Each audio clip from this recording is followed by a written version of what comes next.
역대상 28장 1절에서 21절 말씀 가운데 1절에서 10절 말씀을 함께 교독합니다. 다윗이 이스라엘 모든 고관들 곧 각 지파의 어른과 왕을 섬기는 반장들과 천부장들과 백부장들과 및 왕과 왕자의 모든 소유와 가축의 감독과 내시와 장사와 모든 용사를 예루살렘으로 소집하고 이에 다윗 왕이 일어서서 이르되 나의 형제들 나의 백성들아 내 말을 들으라. 나는 여호와의 언약궤 곧 우리 하나님의 발판을 봉헌할 성전을 건축할 마음이 있어서 건축할 재료를 준비하였으나 하나님이 내게 이르시되 너는 전쟁을 많이 한 사람이라 피를 많이 흘렸으니 내 이름을 위하여 성전을 건축하지 못하리라 하셨느니라. 그러나 이스라엘 하나님 여호와께서 전에 나를 내 부친의 집에서 택하여 영원히 이스라엘 왕이 되게 하셨나니 곧 하나님이 유다 지파를 택하사 머리를 삼으시고 유다의 가문에서 내 부친의 집을 택하시고 내 부친의 아들들 중에서 나를 기뻐하사 온 이스라엘의 왕을 삼으셨느니라. 여호와께서 내게 여러 아들을 주시고 그 모든 아들 중에서 내 아들 솔로몬을 택하사 여호와의 나라 왕 위에 앉혀 이스라엘을 다스리게 하려 하실세. 내게 이르시기를 네 아들 솔로몬 그가 내 성전을 건축하고 내 여러 뜰을 만들리니 이는 내가 그를 택하여 내 아들로 삼고 나는 그의 아버지가 될 것이니라. 그가 만일 나의 계명과 법도를 힘써 준행하기를 오늘과 같이 하면 내가 그의 나라를 영원히 견고하게 하리라 하셨느니라. 이제 너희는 온 이스라엘 곧 여호와의 회중이 보는 데서와 우리 하나님이 들으시는 데서 너희 하나님 여호와의 모든 계명을 구하여 지키기로 하라. 그리하면 너희가 이 아름다운 땅을 누리고 너희 후손에게 끼쳐 영원한 기업이 되게 하리라. 내 아들 솔로몬아 너는 네 아버지의 하나님을 알고 온전한 마음과 기쁜 뜻으로 섬길지어다. 여호와께서는 모든 마음을 감찰하사 모든 의도를 아시나니 네가 만일 그를 찾으면 만날 것이요 만일 네가 그를 버리면 그가 너를 영원히 버리시리라. 그런즉 이제 너는 삼갈지어다. 여호와께서 너를 택하여 성전의 건물을 건축하게 하셨으니 힘써 행할지니라 하니라. 아멘.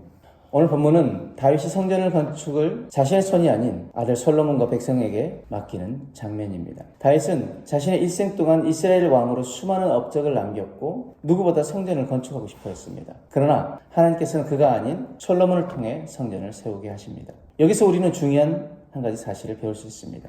하나님의 일은 하나님이 주도하시며 우리는 그분의 주도에 순종하는 자리에 서야 한다는 것입니다. 오늘 우리는 두 가지 중심 진리를 살펴보며 우리의 삶에 어떻게 적용해야 할지 함께 묵상해 보기를 원합니다. 첫 번째, 하나님의 주도하심입니다. 다윗은 자신의 열정과 헌신으로 성전을 짓고자 했습니다. 그러나 그는 분명히 말합니다.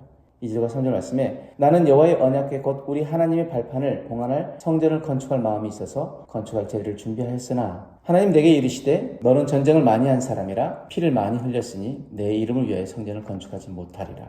다윗이 성전을 짓지 못한 이유는 단순히 환경이나 조건 때문이 아니었습니다. 하나님의 뜻 때문이었습니다. 그런데 다윗의 신앙이 위대한 이유는 다른 것이 아니라 그는 자신의 열망보다 하나님의 주권을 앞세웠습니다. 겉으로 보기엔 사람이 일하고 계획하는 것 같지만 진짜 주도자는 하나님이십니다. 그래서 다윗은 모든 설계도와 재료를 하나님께 받아 아들 솔로몬에게 전달하며 이렇게 말합니다. 12절에 그가 영감으로 받은 모든 것 그리고 설계도를 주고 또 20절 보면은 두려워하지 말고 놀라지 말라. 하나님이 너와 함께 계시사 네게서 떠나지 아니하시고 너를 버리지 아니하시리라.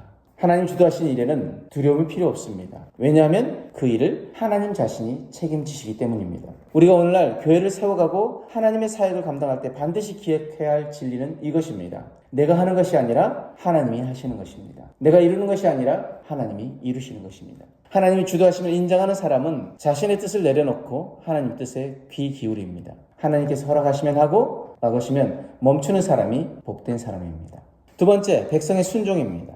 하나님이 일하시는 방식은 인간의 순종을 통해 이루어집니다. 다윗은 백성들에게 말합니다. 8절에 이제 너희는 너희 하나님 여호와의 모든 계명을 구하여 지키기로 하라. 그러면 너희가 이 아름다운 땅을 누리고 너희 후손에게 끼쳐 영원한 기업이 되게 하리라. 여기서 중요한 것은 단순한 복종이 아니라 온전한 마음과 기쁜 뜻으로 드리는 순종입니다. 그래서 9절 말씀에 다윗이 솔로몬에게 이렇게 말합니다. 내 아들 솔로몬아 온전한 마음과 기쁜 뜻으로 섬길지어다. 여호와께서는 모든 마음을 감찰하사 모든 의도를 아시나니.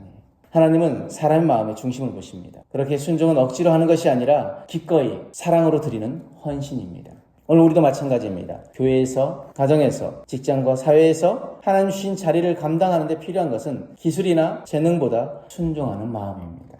우리는 위대한 일을 하려고 애쓰기보다 하나님 앞에서 순종의 자리에 머무는 것이 더 중요함을 기억해야 합니다. 하나님이 우리에게 맡기신 사명이 무엇입니까? 부모로서, 직장인으로서, 교회 일꾼으로서 그 모든 것 가운데 하나님이 주도하심을 인정하고 있습니까? 혹시 내 뜻대로 되지 않는다고 낙심하거나 조급해하고 있지는 않습니까? 다윗도 성전을 짓지 못했지만 낙심하지 않고 하나님의 뜻을 받아들였습니다. 여러분은 하나님 앞에 기쁨으로 순종하고 있습니까? 아니면 불평하며 의무감으로만 일하고 있습니까? 말씀의 결론으로 하나님이 모든 것을 주도하시기에 우리는 그 뜻에 순종해야 합니다. 다윗은 성전이라는 거대한 사역을 앞두고 자신이 아닌 하나님의 주도하심을 강조했습니다. 그리고 솔로몬과 백성들에게 순종의 삶을 당부합니다. 우리는 이 순서를 절대 잊지 말아야 합니다. 하나님이 주도하시고 우리는 순종합니다. 이 순서가 무너지면 아무리 좋은 일을 해도 하나님과 무관한 일이 되고 맙니다. 그러나 이 순서가 바로 서 있으면 작은 순종 하나라도 하나님이 기뻐하시고 역사하십니다. 오늘날 우리는 성전 건축과 같은 큰 일을 하지 않을지 모릅니다. 그러나 우리 일상 속에도 하나님 뜻을 알고 하나님의 일하심에 순종함으로 하나님의 임재를 드러내야 합니다. 그럼 오늘 말씀 가지고 이렇게 결단하기를 원합니다. 첫 번째, 하나님의 주도하심을 인정하겠습니다. 내 계획보다 하나님의 뜻을 먼저 구하겠습니다. 두 번째, 기쁨으로 순종하겠습니다. 억지로가 아닌 기꺼이 사랑으로 반응하겠습니다. 마지막으로 하나님의 영광을 위해 순종의 자리에 서겠습니다. 하나님의 일을 이루는 사역에 하나님의 도구로 쓰임받겠습니다. 이 결단이 우리 안에 있길 원합니다.